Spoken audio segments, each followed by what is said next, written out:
WrestleMania 41 सच में एक बड़ा रेसलमेनिया साबित हो सकता है, लेकिन इसके रिगार्डिंग बहुत सारे कन्फ्यूजन्स भी हैं एंड पॉसिबली ये चीज़ें रेसलमेनिया 41 को एक सक्सेसफुल रेसलमेनिया ना होने से भी रोक सकती है।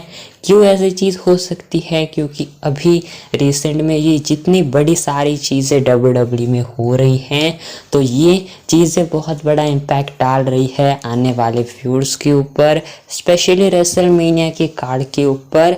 एंड ट्रिपल एच ने तो साफ कहा है कि जैसे रॉयल रंबल के बाद रोड टू रेसलमेनिया स्टार्ट होती है, लेकिन इस बार रॉ ऑन नेटफ्लिक्स के बाद से सीधा रोड टू रेसलमेनिया बिगिन होगी। तो सबसे पहले हम बात करते हैं मेन चैंपियनशिप्स की। तो वर्ल्ड चैंपियनशिप है अपने गुंथर के पास एंड गुंथर अभी देखो तो मुझे लगता है कोडी से अच्छा वो कर रहे हैं एज ए चैंपियन। हाँ, जो है कोडी रोड्स के लिए कोई डिसरिस्पेक्ट वाली बात नहीं है, लेकिन कोडी रोड्स से ज़्यादा मैंने गुंथर की रेन को एंजॉय करा है स्पेशली। लेकिन गुंथर मुझे लगता है कि मे बी वो टाइटल हार भी सकते हैं, क्योंकि ऐसी चीज़ें हैं, क्योंकि उधर CM पंक को WWE वाले वर्ल्ड टाइटल में बुक करना चाहते थे, लेकिन कहा वो रोमन एंड पंक के मैच के साथ जाएंगे। लेकिन उससे पहले गुंथर की बात करें, वर्ल्ड टाइटल की बात करें, तो मे बी मुझे लगता है कि WWE को गुंथर को ही लेकर जाना चाहिए रेसलमेनिया में as a world champion and उनका मैच किसी और बंदे के अगेंस्ट करवाना चाहिए, जो कि मेरे ख्याल से रॉयल रंबल का विनर हो। एंड मुझे लगता है वो कोई भी हो सकता है, एक अच्छा मैच हो, लेकिन ये इस तरीके से चीज़ें बढ़ेगी एंड मुझे लगता नहीं कि मे बी वर्ल्ड टाइटल का मैच नाइट 1 को मेन इवेंट करेगा।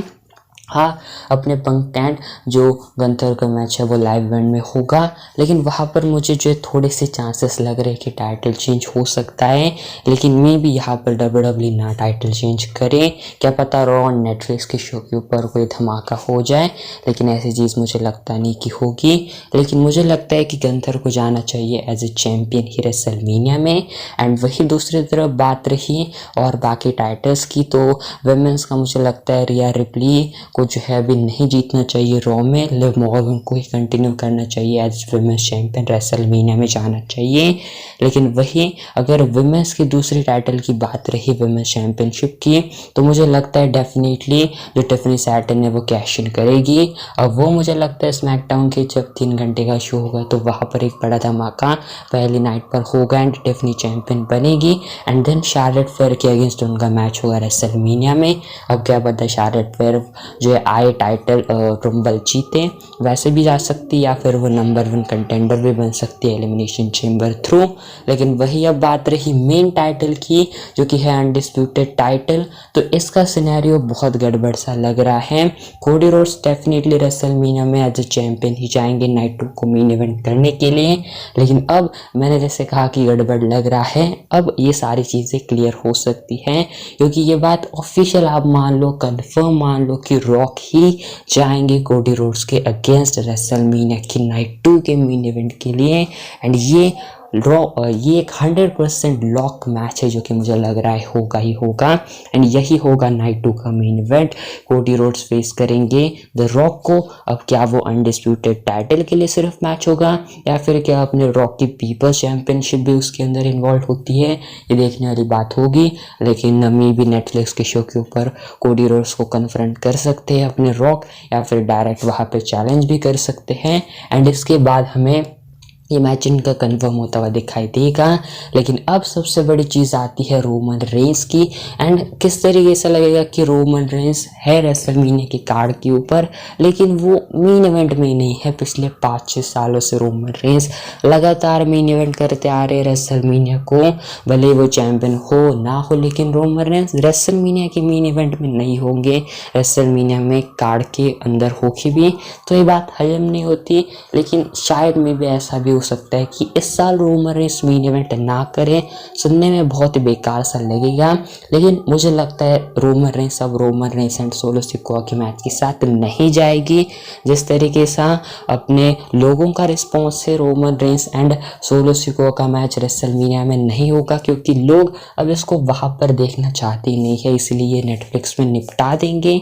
रोमन रेंस में भी वहाँ पर उला फाला ले भी सकते हैं, या फिर इसके बाद इनकी थोड़ी और स्टोरी बढ़ेगी एंड मुझे लगता है कि अब लगता नहीं Roman Reigns and solo Sikoa WrestleMania तक जा पाएगी ये स्टोरी लाइन, एंड इसीलिए सोलो सिकोआ किसी और के साथ जाएंगे and Roman Reigns CM Punk को ही फेस करेंगे।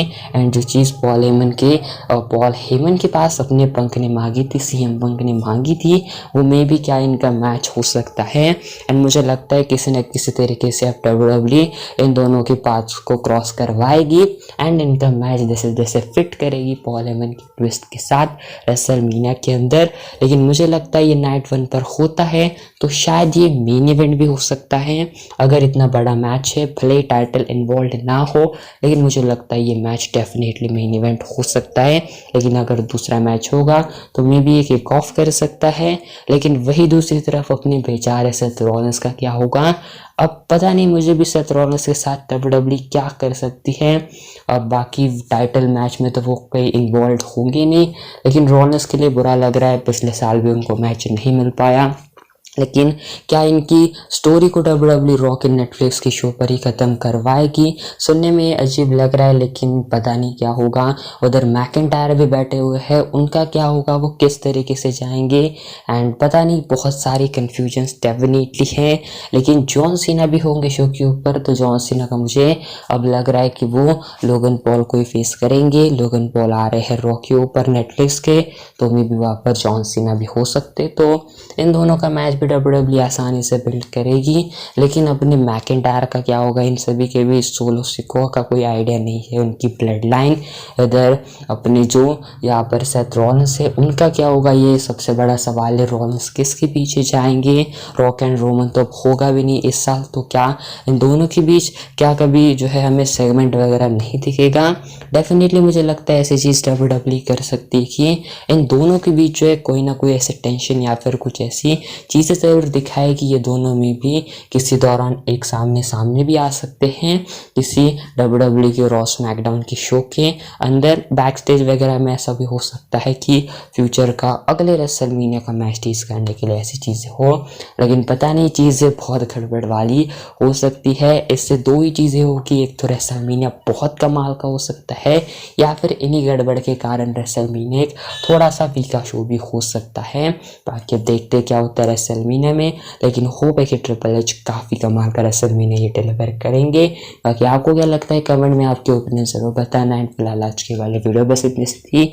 मैं मिलता हूँ नेक्स्ट वीडियो के अंदर।